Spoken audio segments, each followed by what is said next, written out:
Leadership take YouTube channel. अच्छा, आज का जो हमारा टॉपिक है कि वो इस यूएस की अपॉइंटमेंट के रिलेटेड है कि अपॉइंटमेंट जो है वो हम कैसे शेड्यूल कर सकते हैं। How to get schedule appointment for us. ठीक है, यूएस की अपॉइंटमेंट हम कैसे शेड्यूल कर सकते हैं, मैं आपको स्टेप बाय स्टेप जो है उसको फिर बता देता हूँ। शेड्यूल अपॉइंटमेंट का जो है तरीकाकार क्या है, और इसमें मैं आपको थोड़ी सी चीज़ें गाइड भी प्रॉपर कर देता हूँ कि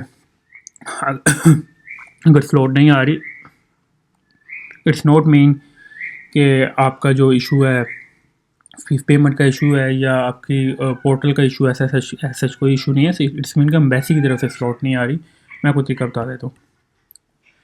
ठीक है, ये शेड्यूल करने का जब हम फ़ीस पे कर देते हैं, देन हमारा नेक्स्ट स्टेप जो होता है वो होता है अपॉइंटमेंट शेड्यूल कर।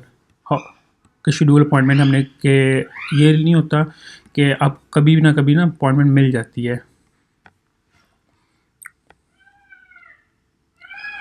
फर्स्ट ऑफ ऑल आपको मैं बताऊंगा कि हमने फ़ीस जब पे कर दी है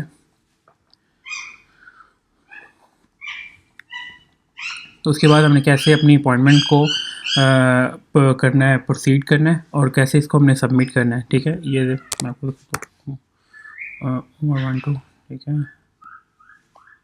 सिक्योरिटी क्वेश्चन जो आपने कहीं पर लिख लें, बार बार आप लोगों को ओपन करना। अगर आप सिक्योरिटी क्वेश्चन भूल जाते हैं तो वो ये फॉरगेट नहीं होते, फिर आपको देन कॉन्टेक्ट जो है एम्बेसी से ही करना पड़ेगा।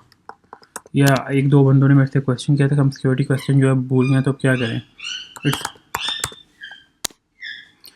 इट्स मीन कि आप जो है एम्बेसी से रब्ता करें। मैं उसमें आपकी कोई हेल्प किसी किस्म की नहीं कर सकता अगर आप सिक्योरिटी क्वेश्चन भूल जाते हैं। अच्छा, ये देखिए, फर्स्ट ऑफ ऑल जब आपकी फ़ीस अपडेट हो जाती है तो आपको यहाँ पे पेड आ जाता है।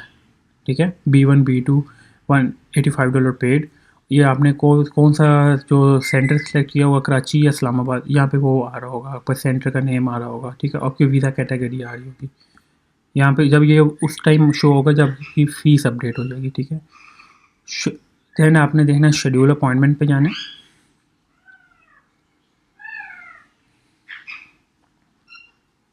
ठीक है, अब एक क्वेश्चन था कि जी हमारे पास जो है नो स्लॉट अवेलेबल आता है। ठीक है, नो स्लॉट का अवेलेबल का मतलब ये है कि इस टाइम एम्बेसी ने कैलेंडर ऑफ किया हुआ है। ठीक है, इस्लामाबाद का कैलेंडर ओपन नहीं है। जो मैंने आपको टाइम पीरियड मैं दोबारा आपको बताता हूँ किस टाइम पे आप देखें। मैं आपको दोबारा उसके ऊपर अर्ली अपॉइंटमेंट के ऊपर फिर अगेन वीडियो बना देता हूँ।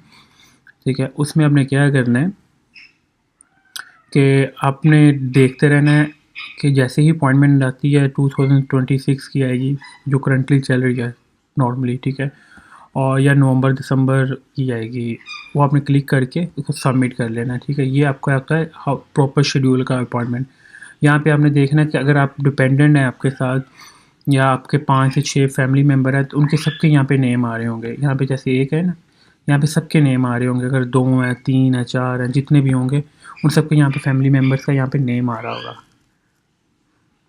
ठीक है, और इसके बाद अपने शेड्यूल अपॉइंटमेंट के बाद आपको मैं बता देता हूँ रीशेड्यूल करने का भी तरीका, कि वो रीशेड्यूल का भी आपको मैं तरीका बता देता हूँ कि रीशेड्यूल अपने अपॉइंटमेंट कैसे करनी है। ठीक है, ये नो स्लॉट का इट्स मीन आपको पोर्टल का किसी किस्म का कोई इशू नहीं है। एम्बेसी की तरफ जो है कैलेंडर ओपन नहीं हो रहा, इसमें आप लोग परेशान ना हो। ठीक है, और उसके बाद आपने क्या करना है कि साइन आउट, इसको जब आप देखिए कि नहीं हो रहा तो इसको एज़ कम्पेयर टू बार बार ओपन करने के लिमिट एक्सीड हो जाएगी। ठीक है, मैक्सिमम आप 3 टाइम्स इसको डेली आप चेक कर सकते हैं। 3, तो उससे ज़्यादा आप करेंगे तो आपकी लिमिट एक्सीड हो जाएगी। देन यहाँ पे आ जाएगा एक्सीड लिमिट।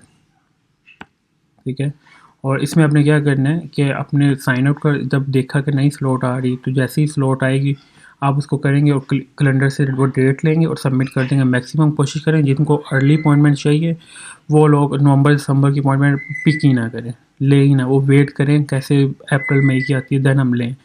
तो आप लोग फिर इतनी दूर दूर की स्लॉट ले लेते हो देर की कि नवंबर दिसंबर 2026 की फिर आपको रीशेड्यूल करने के लिए मसला होता है। ठीक है, उसमें आप लोग अर्ली अपॉइंटमेंट भी, अगर आपको मैं तरीका बताता हूँ कि अर्ली अपॉइंटमेंट आपने कैसे लेनी है।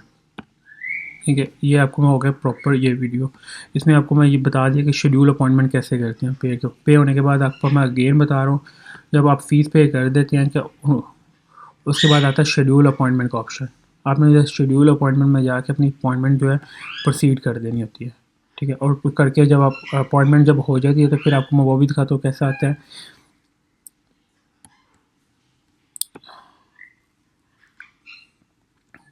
जब अपॉइंटमेंट हो जाती है तो फिर इसमें दो चीज़ें आती हैं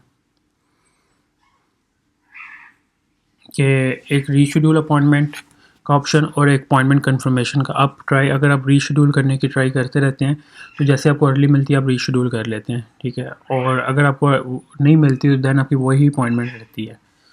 मैं आपको दिखाते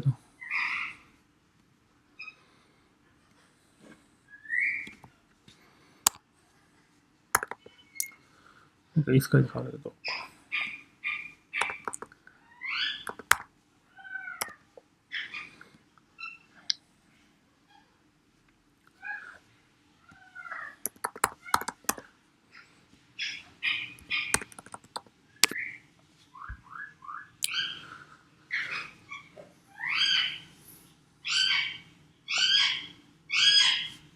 ठीक है, देन आपने क्या करना है, देखिए ये अपॉइंटमेंट कंफर्मेशन, उनके जब अपॉइंटमेंट हो जाती है तो अपॉइंटमेंट यहाँ पे कंफर्मेशन, अपॉइंटमेंट कंफर्मेशन में आपने अगर प्रिंट लेना है तो अपॉइंटमेंट कंफर्मेशन पे जाना है,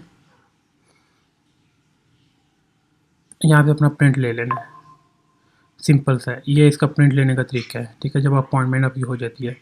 और दूसरा ये है कि अगर आपने कहना है कि हमने रीशेड्यूल, इसकी कल की अपॉइंटमेंट है तो इसलिए रीशेड्यूल का, यहाँ पे आपको रीशेड्यूल का ऑप्शन आएगा। और यहाँ पे मैनेज अपॉइंटमेंट का भी देख लें तो मैनेज अपॉइंटमेंट उनके लिए होती है कि अगर अपॉइंटमेंट आपने कैंसिल करनी है, कल आप अटेंड नहीं कर सकते तो आप इसको कैंसिल कर दें, ये शेड्यूल्ड है, ठीक है। और उसके बाद एमरजेंसी सिर्फ उनके लिए होती है जिनका मेडिकल इश्यूज़ हों, स्टडी इश्यूज़ हों, कॉन्फ्रेंस के इश्यूज़ हों, उनको ये मिलती है एमरजेंसी। अदरवाइज़ आप लोग अप्लाई करते रहेंगे, आपको एमरजेंसी अपॉइंटमेंट वो एम्बेसी एक्सेप्ट नहीं करेगी, ठीक। मैं डेली बेस पे आप लोगों को यूएस के अपडेट देता रहूँगा कि डेली बेसिस पे क्या कौन कौन सी चीज़ें चेंज हो रही हैं और कौन कौन सी अपडेट, लेटेस्ट अपडेट जो होती हैं यूएस की, मैं आपको डेली बेस पे दिया करूँगा। और चैनल को सब्सक्राइब लाजमी करें। और thank you for watching village check YouTube channel. अल्लाह हाफिज़।